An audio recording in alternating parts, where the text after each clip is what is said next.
Hello and welcome to Polk Place. I'm Brian Lacey, and joining me in studio is Steve Bissonette. He is the president of VISTE, which is Volunteers in Service to the Elderly. Welcome to the show. Well, thank you, Brian. It's good to be here again. Under normal circumstances, I only see you around Thanksgiving, but I'm blessed by your presence to talk a little bit about VISTE and things other than the food drive. So for those that might not know, give them an introduction to VISTE. Sure. VISTE stands for Volunteers in Service to the Elderly. If you were to come visit our office in Lakeland, I would have the opportunity to welcome you to the international headquarters, because there is no VISTE anywhere else on the planet. We are an actual physical manifestation of this community's care, compassion, and concern for seniors. So we have been here now almost 40 years, started in 1983 with a small group of volunteers that agreed to help provide transportation to those that needed primarily to get to the doctor's office, but also to the grocery store and to the bank and those types of basic necessities. And gradually and very organically, it grew over time, because obviously if you're a volunteer and you bring someone to the doctor's office and you pick them up and take them home, that's not the end of the conversation. Yeah. You're going to call and you're going to find out, is everything okay? Do you have another appointment coming up? Can I help in some way? Do you have some other need? So we've been very fortunate and blessed in this community to have people that have stepped up over time and help to meet those needs and see the opportunities and step even further, so that now, as we are about to celebrate our 40th anniversary in 2023, we currently serve over 4,000 seniors from Lakeland, Bartow, Mulberry, and Fort Meade that are all at least 70 years of age. And our efforts are intended to allow them to stay safely and independently in their own home, as long as that's possible. Just earlier this year, our eldest client passed away in her own home at 107 years of age. Oh, wow. Wow. Yeah. So we've been very fortunate through COVID to have that sufficient level of community engagement and support that reached out and recognized the elderly were among the most vulnerable among us through COVID. And people really stepped up to say, we need to keep this going. And frankly, at the time, we weren't quite sure how that was going to be possible. We've been very fortunate and blessed to keep the doors open, to keep providing essential services to seniors in need throughout this pandemic. Talk to me a little bit about how COVID affected your mission during and post-COVID.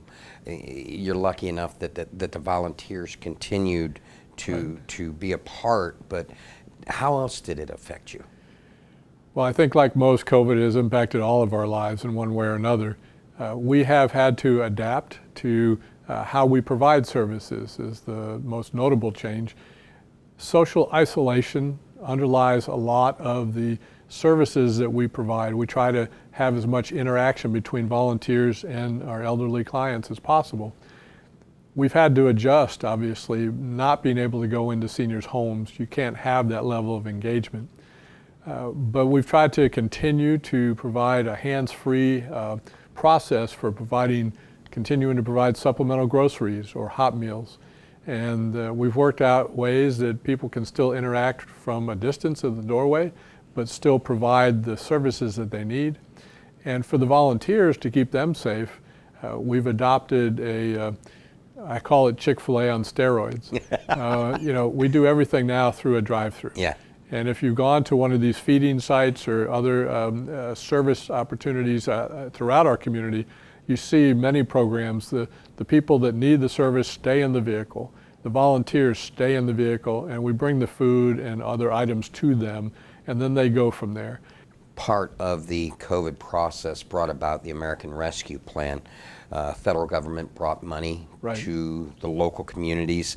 Board of County Commissioners made this money available to a lot of our nonprofits. Talk about the process that you went through, how the money is going to be used, and really what difference it's going to make in you fulfilling your mission to those who need it the most. Sure. That American Recovery Plan funding was not something we intended to pursue. VISTE's philosophy has been, we're not a federally funded program.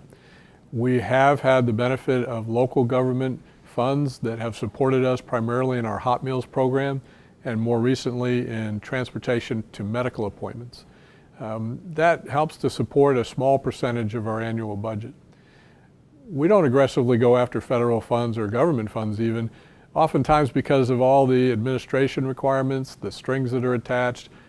We have a very small staff and don't have a lot of bandwidth or capacity to take on major grants. But fortunately, the local Board of County Commissioners saw fit to help fund a desperate need that we had at VISTE. And the week that the grant money was to be applied for, the deadline was approaching.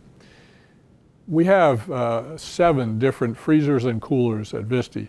4 of them are walk-ins. The other 3 are large capacity. All 4 of the walk-in freezers and coolers that week went offline.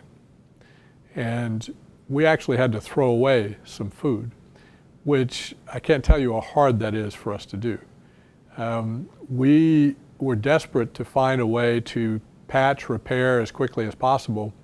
And the company that we've worked with for years said, well, you do realize that these units predate this building. When you moved into this building in 2001, most of these units are 25 to 30 years of age. And we're like, well, what's their life expectancy? 20.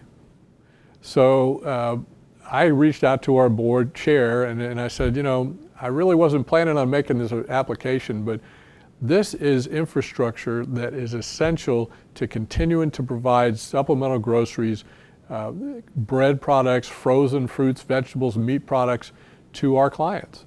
And without these, we will not be able to continue this service. So the American Recovery Plan is an infrastructure bill.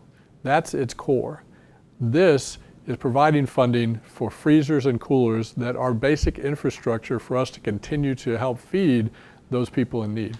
So we are extremely grateful to the Board of County Commissioners for responding and recognizing the need and the significance of those funds, the injection of that money into our operation. Steve, we got about 30 seconds left. What I want you to do is, thank those that need it, your volunteers, the folks that make sure that the services are provided, and of course, recruit others. Sure. Obviously, we couldn't be here if it wasn't for a whole community embracing the mission that VISTE has and stepping up, either financially to help support our organization and the programs. We don't charge any of the seniors for any of our services. Most of them are low or very low income. So that financial support is critical, but also the volunteers, many of whom transitioned during COVID, and we've had a lot of new people step up, and we're very grateful for that. The local governments obviously have helped support us. We've had major donors that called us and said, how can we make sure you stay intact? Frankly, I also want to shout out to the seniors in our community that entrust us to provide a level of care that allows them to stay home safely and independently. That's a major risk. We often hear about scams and people taking advantage of seniors. They put a tremendous amount of trust in this organization, and we want to honor and respect that for generations to come. Well, Steve, I want to thank you for coming in, and anytime that you need to promote anything that you guys do, the chair is yours. Thank you, Brian. It's always a pleasure. Volunteers in Service to the Elderly, VISTE, is a community-based nonprofit organization serving Lakeland, Bartow, Mulberry, and Fort Meade. Established in 1983, the primary goal of VISTE is to enable elderly persons to remain safely and independently in their own homes. Now, if you need more information on how you can help them, give them a call, 863-284-0828, or look them up on the web at viste.org.